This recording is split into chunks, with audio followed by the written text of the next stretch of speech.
Well, I'm here to tell you there is some moving and shaking going on in the Indiana Fever organization because they have definitely let go of a player. Now, I know y'all thinking, what does this mean?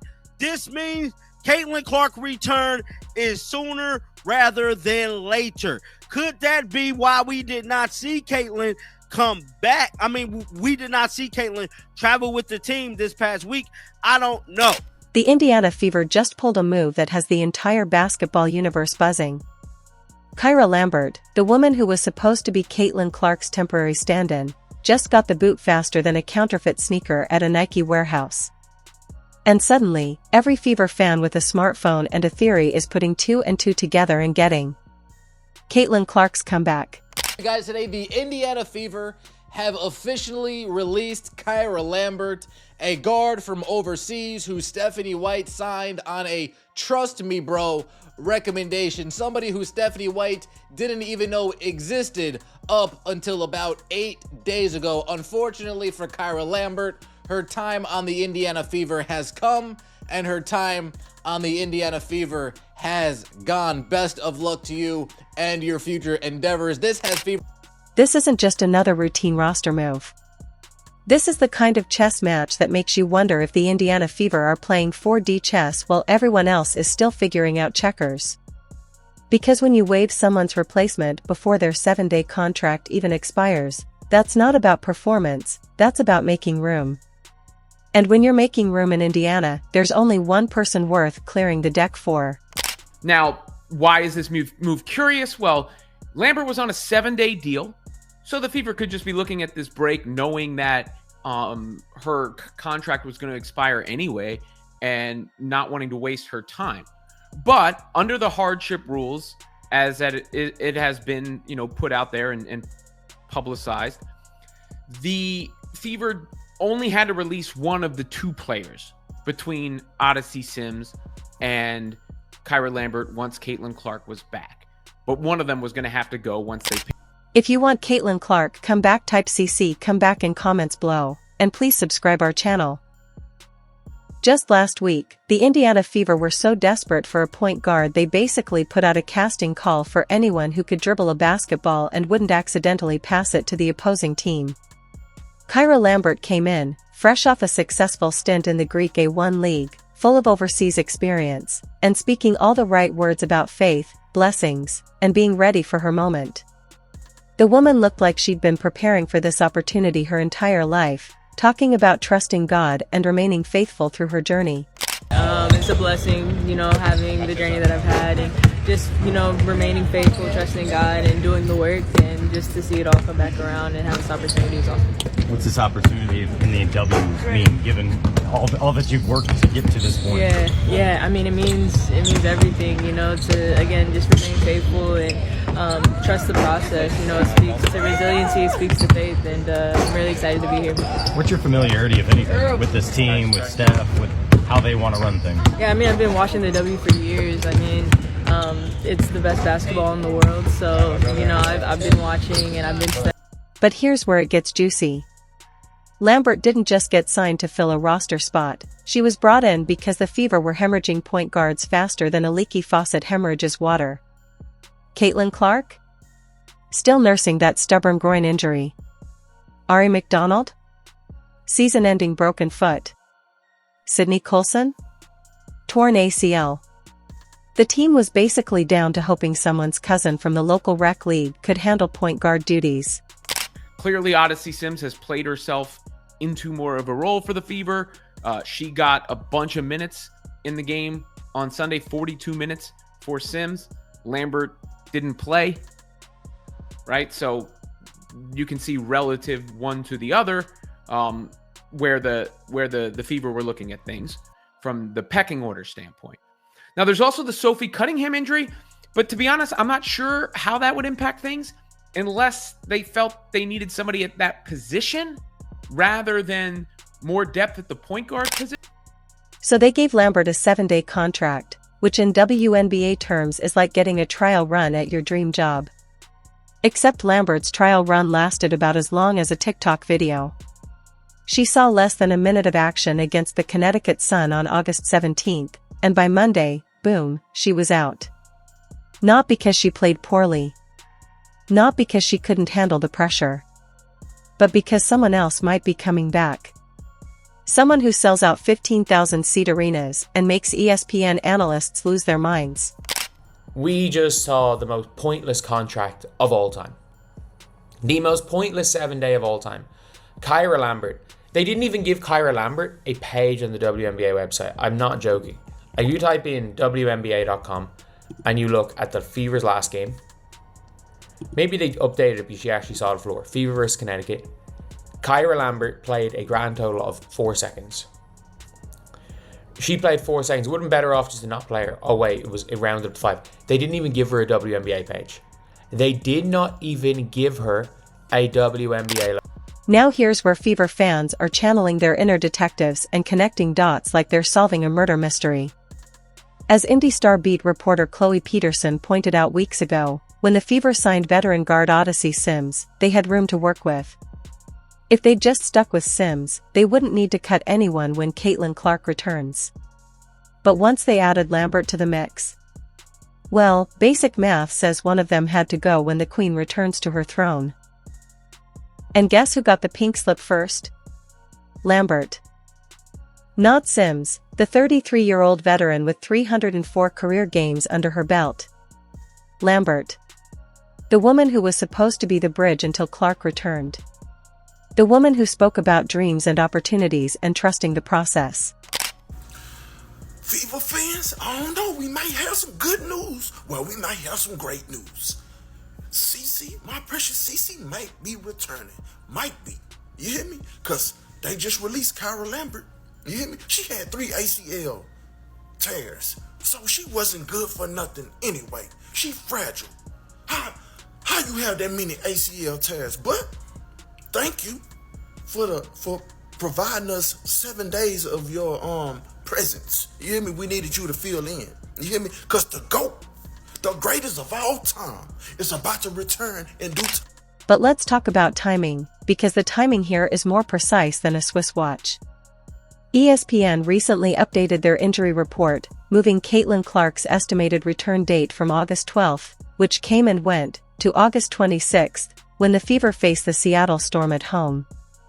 Meanwhile, the Fever have a convenient week-long break starting after their Sunday game against Connecticut, giving them plenty of time for a certain superstar to get back into practice rhythm. ESPN's broadcast team even noted that this break is exactly when coach Stephanie White hopes Clark will return to practice, with the understanding that she'll need multiple days in practice before she gets into a game. And what happens right after that break? 2 games against Minnesota and the August 26th home clash with Seattle, exactly the games ESPN is targeting for Clark's potential return. But we did know that once Caitlin Clark was back, one of the 2 hardship signings was going to have to go. So that's naturally where people's heads were thinking when it was reported on the ESPN broadcast that Clark, the hope was she would return to practice this week, with target dates the 22nd, 24th, 26th, those games being thrown out as potential return dates. Now, I don't have any other updates on that. I mean, I took Stephanie White's comments as they hope still she returns at the regular season a little less confident than the previous. So let's see, Lambert gets waived just as the Fever enter their break week. Clark's estimated return aligns perfectly with the end of that break. The team keeps the veteran Sims but cuts the overseas import. If this isn't orchestrated, then coincidences must be having a field day in Indiana. The fan reaction has been nothing short of volcanic. Social media is exploding with Caitlin Clark celebration gifs, countdown timers, and speculation that would make conspiracy theorists proud. The Fever are currently 18-15 and desperately fighting to maintain their playoff position. They're just 2.5 games ahead of 9th place, a spot that would knock them out of the playoffs entirely. Meanwhile, they're only 3 games behind the New York Liberty and 3.5 games out of the 2nd overall seed. With Clark's return, suddenly those lofty goals don't seem so impossible. Poor Kyra Lambert probably thought she was getting her big break. Here was a woman who'd spent 4 years overseas, dominated in the Greek A1 League, and finally got her shot at WNBA glory.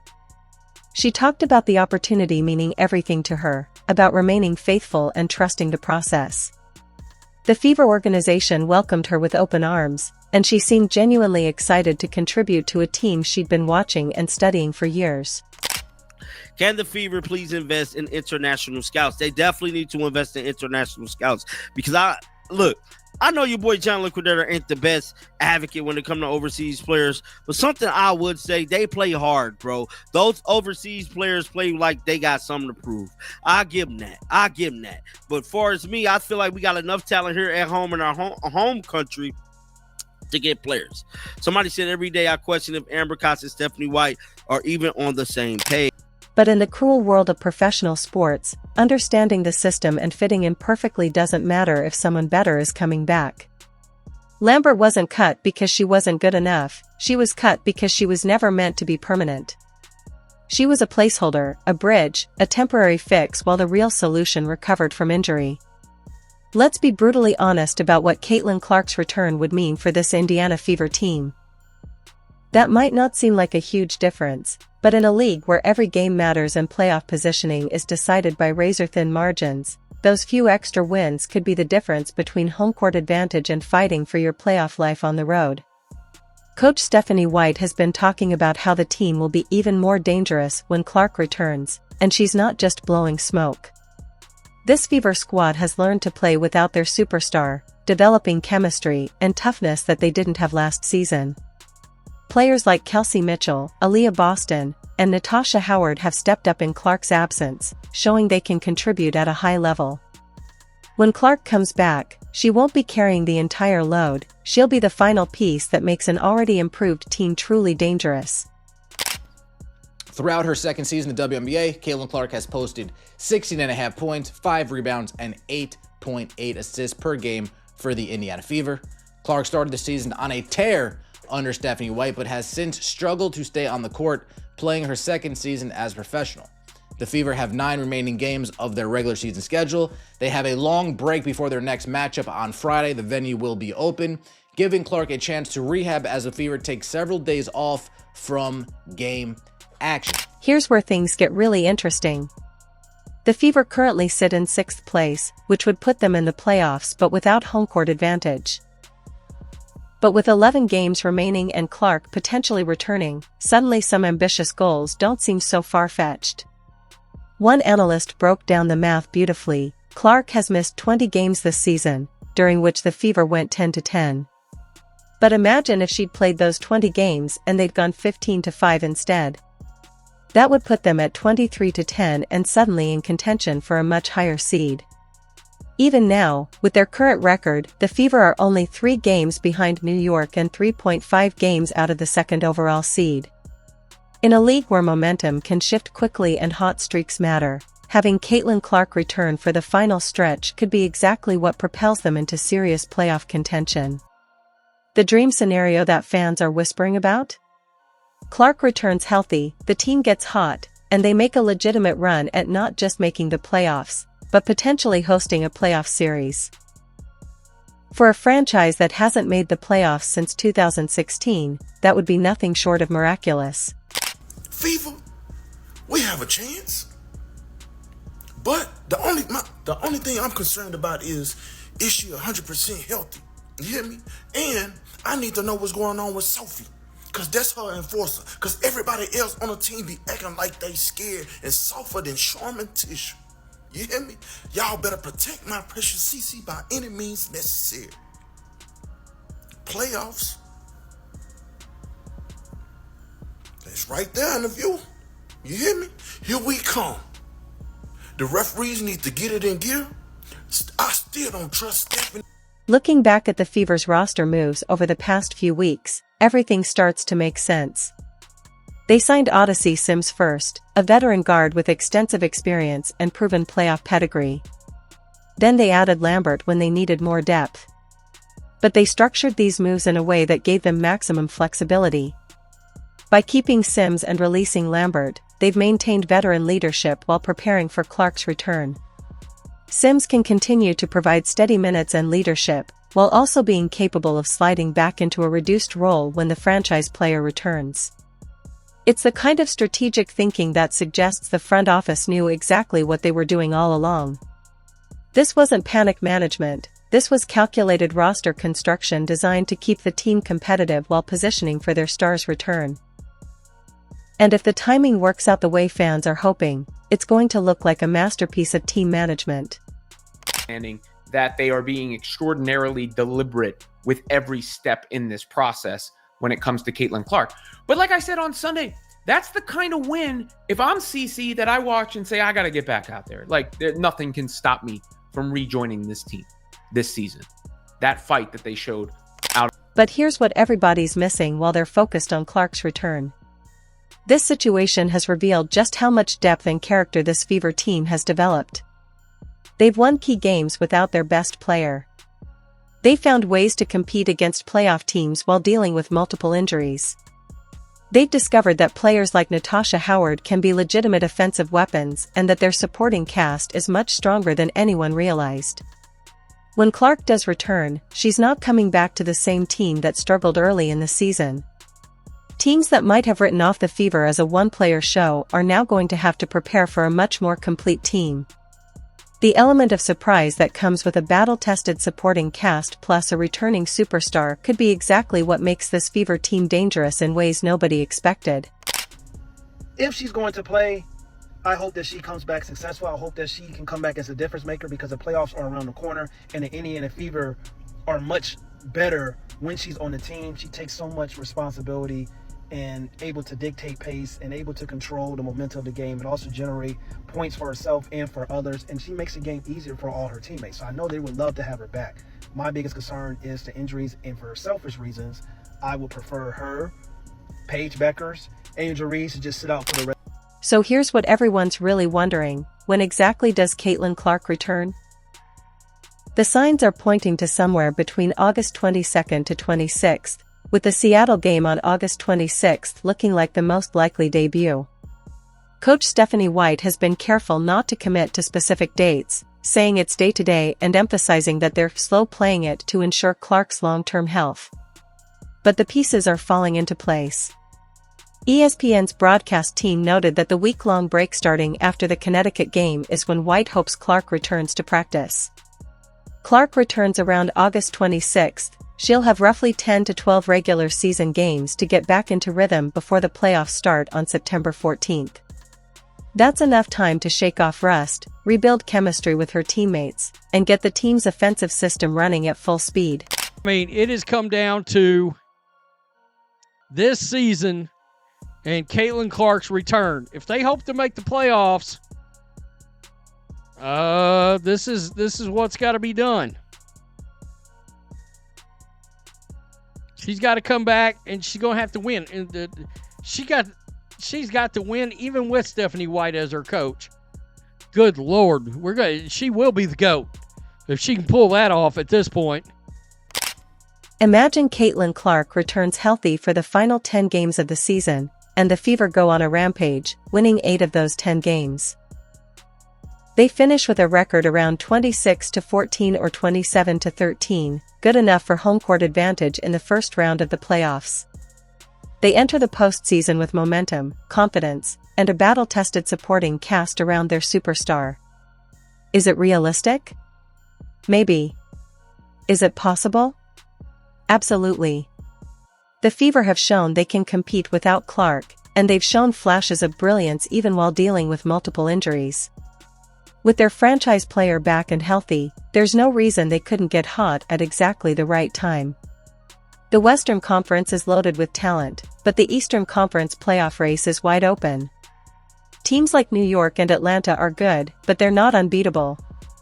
A healthy, motivated Fever team with nothing to lose and everything to prove could be exactly the kind of story the WNBA playoffs need. If you enjoyed leaving a like and subscribing, more videos are on the screen now.